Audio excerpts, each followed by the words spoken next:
जय अंबे मित्रों, संकीर्ण संयोजनों में આપણે 9.5 આકારો ભણવાના છે। આજે આકારો ભણતા પહેલા કેટલીક પ્રારંભિક માહિતી તમારી પાસે જોઈએ। લિગેન્ડની પ્રબળતા, મોસ્ટ આઈએમપી પોઈન્ટ પહેલા લિગેન્ડની પ્રબળતાનો ક્રમ। આ સ્પેક્ટ્રોકેમિકલ સિરીઝથી લિગેન્ડની પ્રબળતા મળે છે, જે સ્ફટિક ક્ષેત્રવાદમાં આવે છે। વેલેન્સ બોન્ડ થિયરી આને સમજાવતી નથી। તો લિગેન્ડની પ્રબળતાનો ક્રમ આપણે યાદ રાખવાનો છે। CO greater than CN minus greater than NO2 minus greater than EN greater than NS3 greater than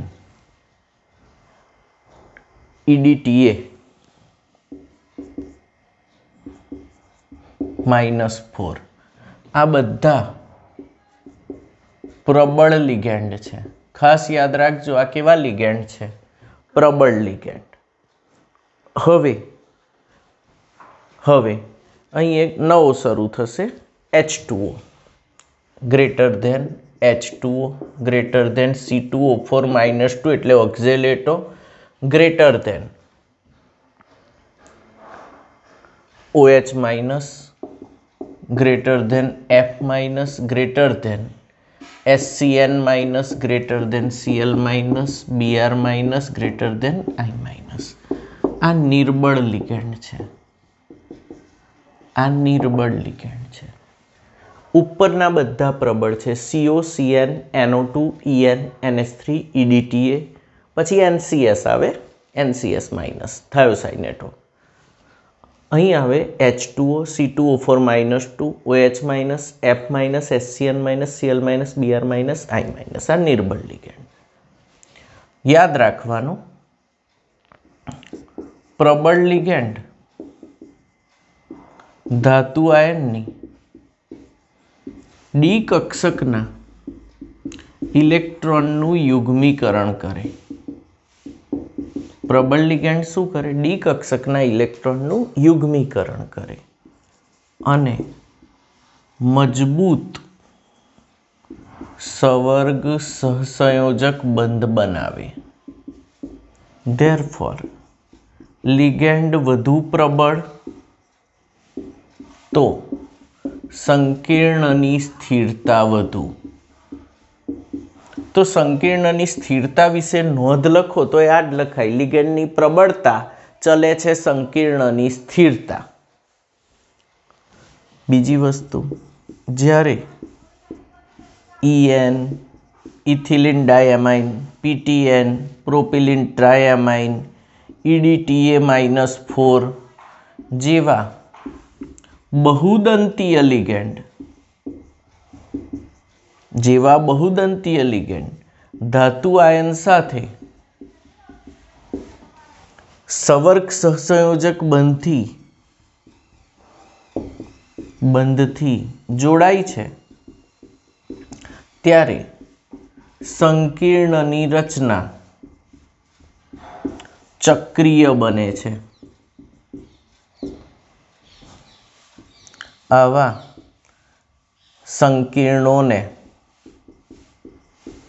કિલેટ કહે છે। અને ખાસ યાદ રાખવાનું, કિલેટની સ્થિરતા સાદા સંકીર્ણો કરતા વધુ હોય છે। કિલેટની સ્થિરતા સાદા સંકીર્ણો કરતા વધુ હોય છે। આમાંથી MCQ બહુ જ વાર પૂછાય। બધા પોઈન્ટ એકદમ ક્લિયર થવા જોઈએ તમારા। ફરી એકવાર, જ્યારે EN, PTN, EDTA જેવા બહુદંતીય લિગેન્ડ ધાતુ આયન સાથે સવર્ગ સહસંયોજક બંધથી જોડાય છે, ત્યારે સંકીર્ણની રચના ચક્રીય બને છે। આવા ચક્રીય રચના ધરાવતા સંકીર્ણોને કિલેટ સંયોજનો કહે છે। કિલેટની સ્થિરતા સાદા સંકીર્ણો કરતાં વધુ હોય છે। આ 2 માર્કમાં અલગથી પૂછાય। સંકીર્ણોની સ્થિરતા પૂછાય તો એમાં આ બધું લખવું પડે તમારે, આ બધું જ। ઓકે, કિલેટનું ઉદાહરણ આપો તો કે CR EN ટ્વાઇસ, તો અહીં આગળ EN, ઓકે, અહીં આગળ ફરી EN, ચક્રીય રચના બની ગઈ। Cl Cl Cr +3 હોય એટલે અહીં -1 આવશે તો સંકીર્ણ આ છે તમારું Cr En twice Cl2 minus +3 અને -2 એટલે પ્લસ આવશે પ્લસ આ તમારું કિલેટનું ઉદાહરણ છે આ તમારું કિલેટનું કોઈ પણ એક ઉદાહરણ તમે લખી શકો Cr ની જગ્યાએ Fe લખો CO+3 લો પછી તમારે બેલેન્સ કરવાનું વીજભાર આવડે તમને તો આટલું પાક્કું હોવું જોઈએ હવે હું તમને પૂછું ચલો સંકીર્ણોની સ્થિરતા આટલી ખબર પડી ચલો આપેલ પૈકી કયું સંકીર્ણ વધુ સ્થિર હશે NiCN4 -2 NiCl4 -2 NiEn twice NiH2O4 +2 ચલો સ્થિરતા નક્કી કરો તો પહેલું જ મન દેખાશે NiEn twice બહુદંતીય લિગેન્ડ આ એક કિલેટ છે તો આ નંબર ફર્સ્ટ હશે સ્થિરતા બીજું કશું નહીં સ્થિરતા નંબર 1 કોની હોય કિલેટ બને એટલે આ નહીં જોવાનું હવે અહીં જુઓ COCN NO2 EN NS3 DTA પ્રબળ ligand H2O C2O4 -2OH F SCN Cl BRI નિર્બળ લિગેન્ડ તો હવે તમારે ક્રમમાં જોવાનું CN Cl ને H2O કોણ પહેલું આવે છે CN આવ્યો તો આ નંબર 2 થશે કિલેટ પછી સ્થિરતા આની સૌથી વધુ હશે ઓકે Cl અને H2O બોલો કોણ વધુ પ્રબળ અહીં રહ્યો H2O અને આ Cl કોણ વધુ પ્રબળ H2O તો આ કયો થશે નંબર 3 અને સૌથી ઓછો કોણ હશે Cl તો સ્થિરતા કિલેટની સૌથી વધુ હોય સાદા સંકીર્ણોથી અને સાદા સંકીર્ણોમાં જેમ લિગેન્ડની પ્રબળતા વધુ તેમ સ્થિરતા વધુ તમે આ જ ઉદાહરણ આપીને આખો ક્વેશ્ચન સમજાવી શકો તો પ્રબળ ને નિર્બળ લિગેન્ડ પહેલાં પાક્કા હોવા જોઈએ હવે આપણે આકારોની ચર્ચા શરૂ કરીએ સ્થિરતા મેં સમજાવી અને કિલેટ સમજાયા ઓકે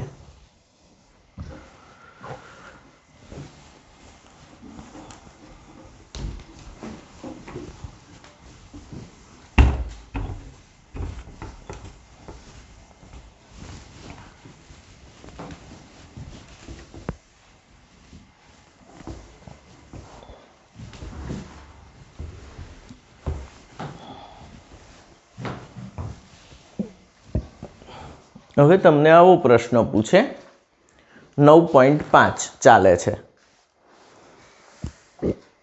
સંયોજકતા બંધન સિદ્ધાંત પરથી આકાર તો 9.5 માં 100% કેટલા ટકા 100% પૂછાશે પ્રશ્ન કોઈ એક આકાર તો નિશ્ચિત દોરવાનો છે કેવી રીતે દોરવાનો છે વિચારવાનો છે હું શીખવાડી દઉં ચલો એવું કહે છે CONS3 6+3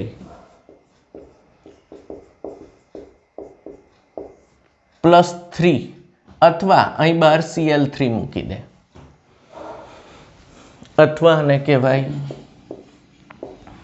CONS3 6+3 તો આનું નામ થાય નામ કેવી રીતે લખવાનું આ 6 છે આ લિગેન્ડ પહેલાં જ લખાય ઓલવેઝ નામમાં પહેલું કોણ લખાય લિગેન્ડ હેક્ઝા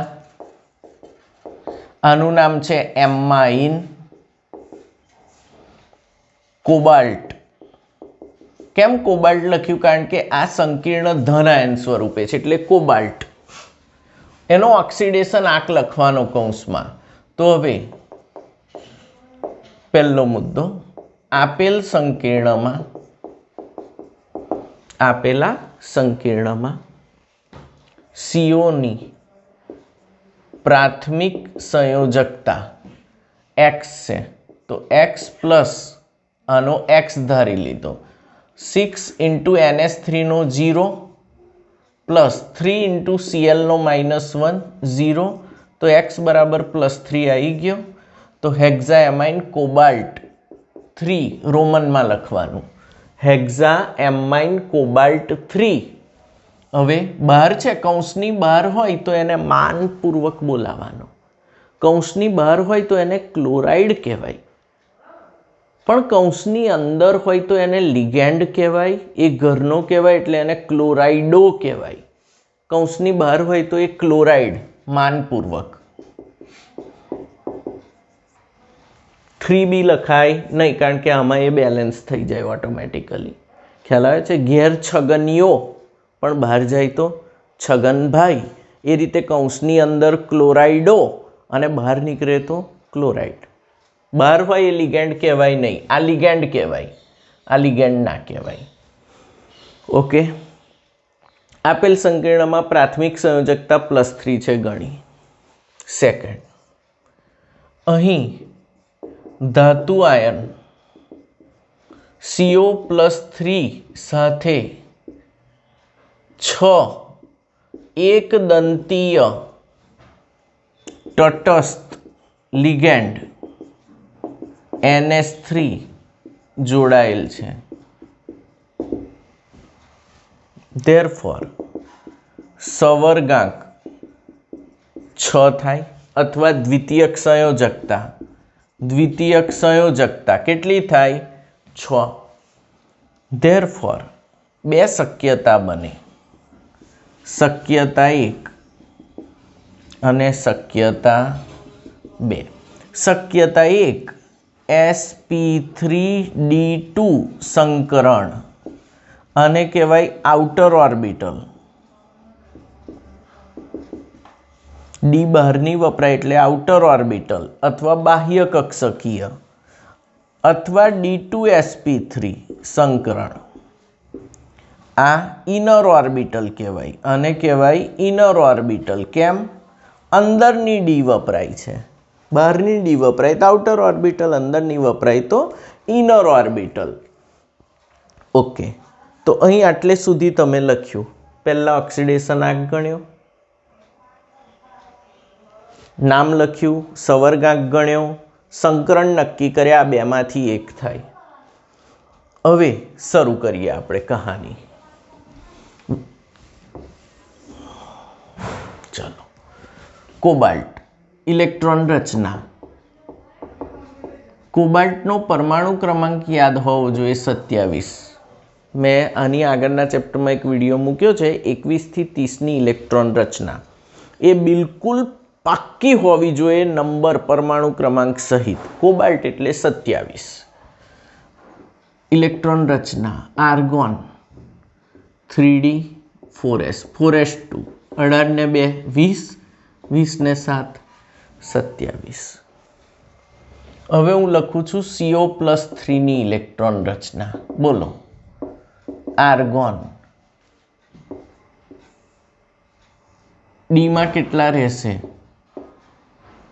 6, કારણ કે આ 2 જાય ને અહીંથી 1 જાય, તો અહીં 1 2 3 4 5 અને અહીં યુગ્મિત થશે 6, 3d6 થઈ જશે. અને 4sમાં શું આવશે? 0. તો અહીં આ રીતે આ પૂરા કરી દેવાના. હવે યુગ્મિત નથી થતા, અયુગ્મિત રહે છે. n બરાબર 4 રહ્યા. હવે આ સંકરણ થશે કે આ એ નક્કી કઈ રીત થાય? તો NH3 કેવો લિગેન્ડ છે? NH3 પ્રબળ લિગેન્ડ છે, જે CO+3 ના ડી કક્ષકના ઇલેક્ટ્રોનનું યુગ્મીકરણ કરશે જ. ઉપર સુધી દેખાય છે ને બધું? યુગ્મીકરણ કરશે જ. સહેજ ઊંચું કરી લેજે એવું લાગે તો. યુગ્મીકરણ કરશે જ. NH3 પ્રબળ લિગેન્ડ છે એટલે અહીંથી એક ઇલેક્ટ્રોન અહીં આવશે અને અહીંથી એક ઇલેક્ટ્રોન અહીં આવશે. આના લીધે CO NH3 જ્યારે લિગેન્ડ આવે છે ત્યારે સ્ફટિક ક્ષેત્રવાદ કામમાં આવે, પણ એ કોર્સમાં નથી એટલે આપણે આમાં જ લઈ લઈએ છે ને. ચલો, તો અહીં આવશે આર્ગોન એવો ને એવો. ધ્યાનથી જોજો. 4 5. ઓકે, 5 ડી કક્ષકો, એક એસ કક્ષક.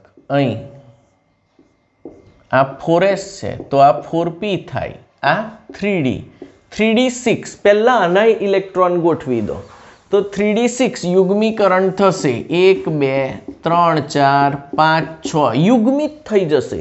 પ્રબળ લિગેન્ડ છે, ધક્કો મારશે ધાતુ આયન બાજુ કે તમે આગળ જતા રહો, પેક કરો, તો પેક થઈ ગયા. હવે લિગેન્ડના ઇલેક્ટ્રોન આવશે. લિગેન્ડના ઇલેક્ટ્રોન NH3 પ્રબળ લિગેન્ડ પોતાના ઇલેક્ટ્રોન અહીં ખાલી કક્ષકમાં આપશે. 1 2 3 4 5 6 6 છે તો 6 ઇલેક્ટ્રોન યુગ્મો આવે. તો અહીં ચોખ્ખું જ સંકરણ કયું થયું બોલો? D2 2D વપરાઈ, S1 વપરાઈ, P કેટલી વપરાઈ? 3. D2sp3 સંકરણ થયું. તો અહીં આ શક્યતા સાચી છે. હવે કઈ રીત નક્કી કર્યું? D2sp3 થયું. અયુગ્મિત ઇલેક્ટ્રોનની સંખ્યા n બરાબર 0. અહીં એક પણ અયુગ્મિત ઇલેક્ટ્રોન નથી. ધેરફોર ચુંબકીય ચાક માત્રા મ્યુ બરાબર √n × n + 2 બોર મેગ્નેટોન અનુસાર આ તમને પાક્કું હોવું જોઈએ ગણતરી. μ0. ધેરફોર પ્રતિચુંબકીય સંકીર્ણ. કેવું સંકીર્ણ? પ્રતિચુંબક. પ્રાયોગિક રીતે આ સંકીર્ણ પ્રતિચુંબકીય છે અને તેની ચુંબકીય ચાક માત્રા મ્યુ 0 છે. પ્રાયોગિક રીતે આપણે કેવી રીતે લખી દીધું? પ્રાયોગિક રીતે આ જ છે. ધેરફોર CONH3 6 + 3 D2sp3 સંકરણ અને પ્રતિચુંબકીય ગુણ ધરાવે છે. અષ્ટફલકીય આકાર છે. અષ્ટફલકીય આકાર. તો આકાર તો કોઈ પણ સંકરણ થાય સેમ જ અષ્ટફલકીય જ રહેશે આ બંનેમાં. તો હવે આ રીતે ગોઠવાય. CO 1 2 3 4 5 6 NH3 NH3 NH3 NH3 NH3 and NH3. આ બાજુ એરો. આ ચારને જોડી દેવાના એટલે થોડું ડિસન્ટ દેખાય અને ઉપર આવો કૌંસ કરીને +3 લખી દેવાના. તો આવો આકાર થોડો મોટો તમારે પાડી દેવાનો. તો અહીં તમે આ ડિસ્કસ કરો તો 4 માર્ક પૂરા મળે. હવે હું તમને એક એક્સ્ટ્રા વાત સમજાવું. આ સંકીર્ણ હોમોલેપ્ટિક સંકીર્ણ છે. કેવું છે? હોમોલેપ્ટિક સંકીર્ણ.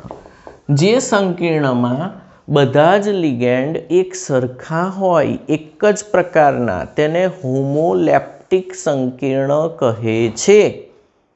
આગળ મેં કિલેટમાં લખ્યું ને Cr NH3 Cl2 અને En ટ્વાઇસ. તો એમાં 2 પ્રકારના લિગેન્ડ છે. જેમાં એક કરતાં વધુ પ્રકારના લિગેન્ડ હોય ને તેને હેટ્રોલિપ્ટિક સંકીર્ણ કહેવાય. તો તમને શબ્દ સમજાવવું પૂછે 2 માર્કનું. હોમોલેપ્ટિક સંકીર્ણ, હેટ્રોલેપ્ટિક સંકીર્ણ. હોમોલેપ્ટિક જે સંકીર્ણમાં બધા જ લિગેન્ડ એક જ પ્રકારના હોય તેમને હોમોલેપ્ટિક સંકીર્ણ કહે છે. દાખલા તરીકે આ. અને જે સંકીર્ણમાં બધા લિગેન્ડ એક સમાન પ્રકારના હોતા નથી અથવા એક કરતાં વધુ પ્રકારના લિગેન્ડ હોય છે તેને હેટ્રોલિપ્ટિક સંકીર્ણ કહેવાય. દાખલા તરીકે CO En twice Cl2 plus.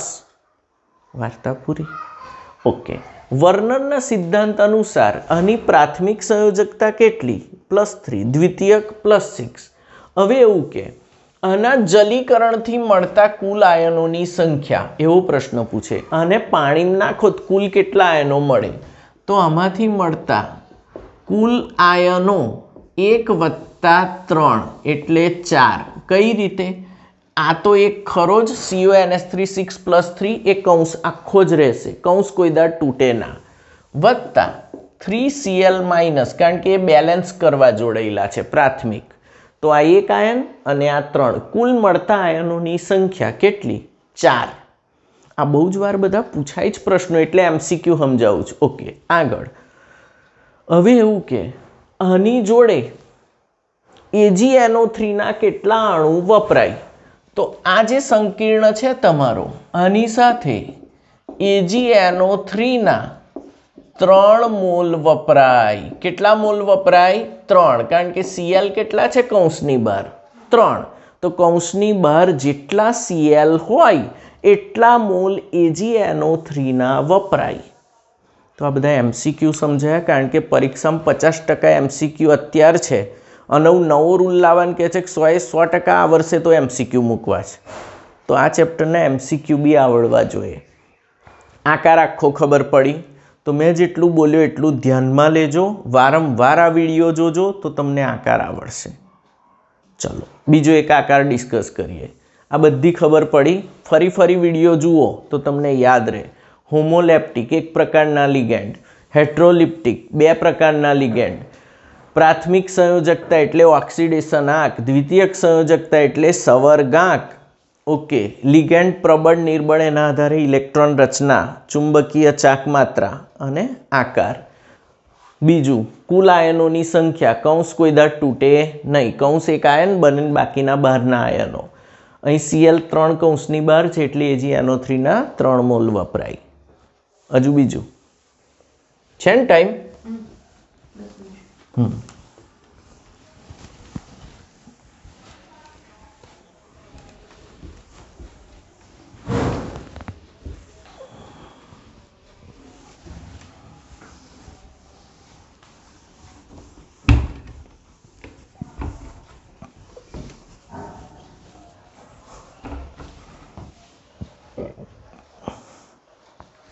હવે એવું કે COF6-3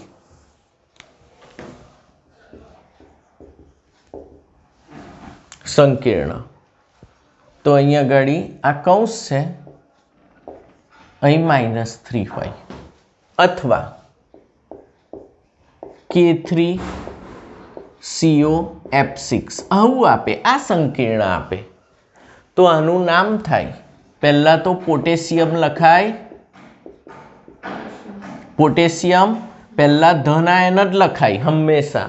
સોડિયમ ક્લોરાઇડ તો NaCl, સોડિયમ પહેલું લખાય, ધન આયન પહેલું. હવે જ્યારે ઋણ આયન સંકીર્ણ છે તો આ સંકીર્ણ છે તમારું, તો અહીં હેક્ઝા ફ્લોરાઇડો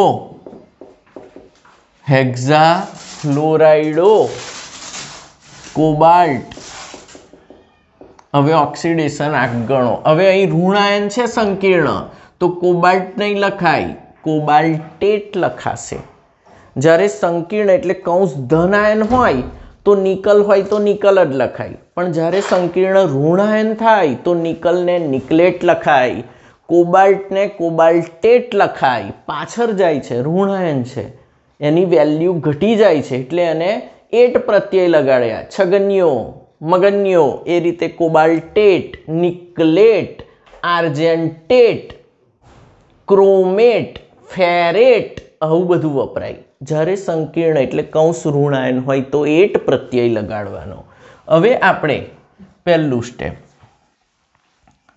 ધાતુ આયનની પ્રાથમિક સંયોજકતા, તો K 3 × +1 K ના ખરા વત્તા X કહી દઉં, ઓછા F નો -1 એટલે 6, કુલ વીજભાર 0. X = જલ્દી +3. તો કોબાલ્ટેટ રોમનમાં 3 લખી દો તો આ એનું નામ થઈ ગયું પોટેશિયમ હેક્ઝાફ્લોરાઇડો કોબાલ્ટેટ 3. આ હોમોલેપ્ટિક સંકીર્ણ છે એટલી જ ખબર પડી.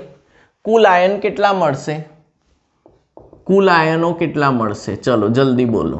આ 3 3K+ અને આ 1 વત્તા સંકીર્ણ 1 એટલે 4.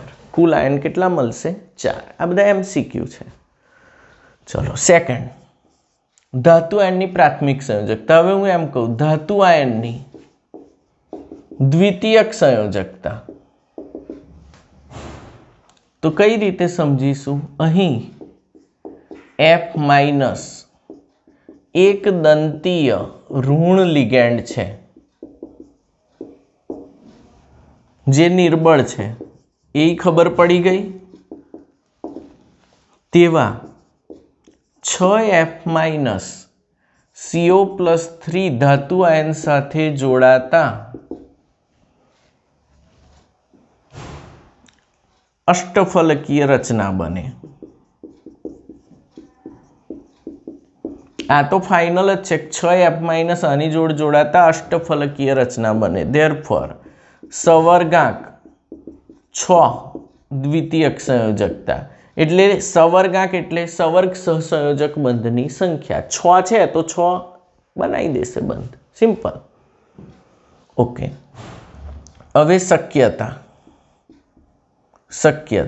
एक sp3d2 संकरण, शक्यता 2 d2sp3 संकरण। आ इनर ऑर्बिटल छे ना आउटर ऑर्बिटल छे।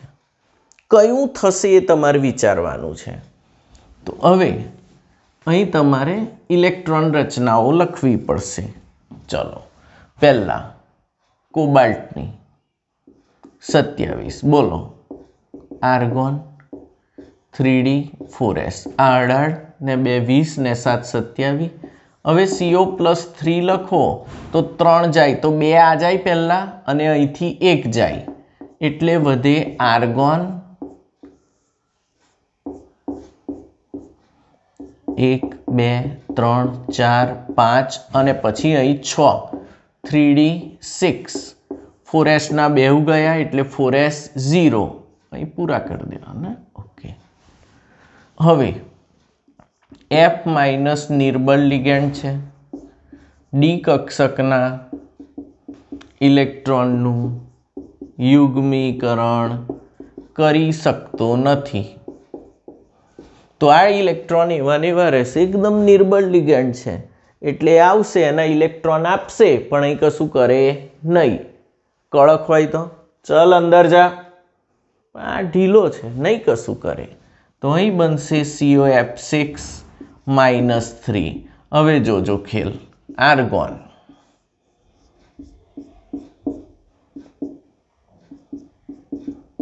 आ इलेक्ट्रॉन ने अड़तो नथी।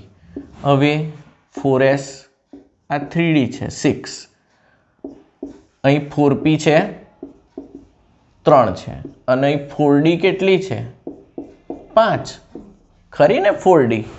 तो हवे ज्यारे F माइनस इलेक्ट्रॉन आपवा आवे छे तो ये अमने धक्को मारतो नथी, दूरथी बंध बनावी दे छे। तो ये S मां अहीं 2 आपशे। केटला आवे छे F माइनस? केटला आवे छे 6। तो केटला इलेक्ट्रॉन युग्मो आपशे 6।